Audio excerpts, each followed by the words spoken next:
Magandang araw mga lods, pag-uusapan natin mga kaganapan sa boxing.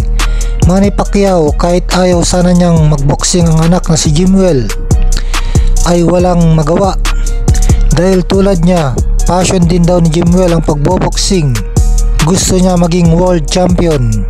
Kung kaya't suportado na lang ni Pacman at pinayuan ng anak para sa ikakatagumpay nito sa boxing.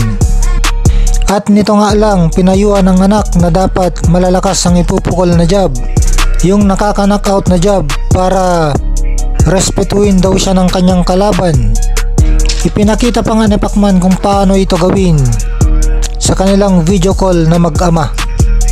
Balita na sasabak na sa professional si Jimwell ngayong taon na ito.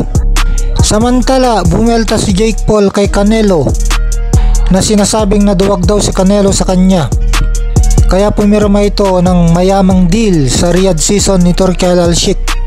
Ipinakita pa nga ni Jake Paul ang isang kontrata na may pirma siya at ni Canelo para sa laban.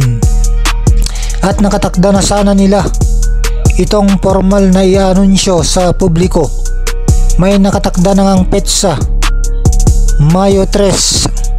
Salip nakipag-close deal sa Canelo ng 4 na laban na deal kay Turki Al-Sheikh at Riyadh season, kung kaya't di na matutuloy ang laban nila ni Jake Paul na ipapalabas sana sa Netflix. Sabi ni Jake Paul na nababayaran daw si Canelo at gutom sa pera. Binash din niya si Turki Al-Sheikh na magbabayad ng daang-daang milyon kay Canelo para pigilan ang laban niya dito. Hindi daw kasi matanggap ni Turki Al-Sheikh na hindi siya makapagpaganap ng mas malaking laban na tulad ni Jake Paul kontra Canelo.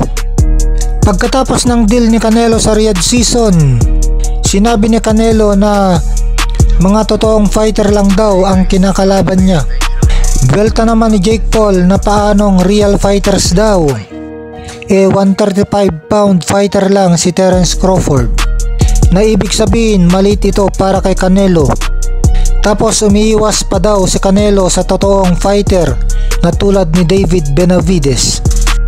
Banat pa ni Jake Paul na tinatawag siya ni Canelo na isang YouTuber, pero wala daw naging laban si Canelo na kasing laki ng laban niya.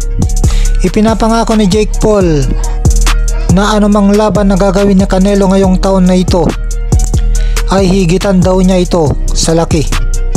Mukhang hanap si Jake Paul ng mabebentang kalaban ngayong taon nito para masigurado ang higitan niya ang mga laban ni Canelo.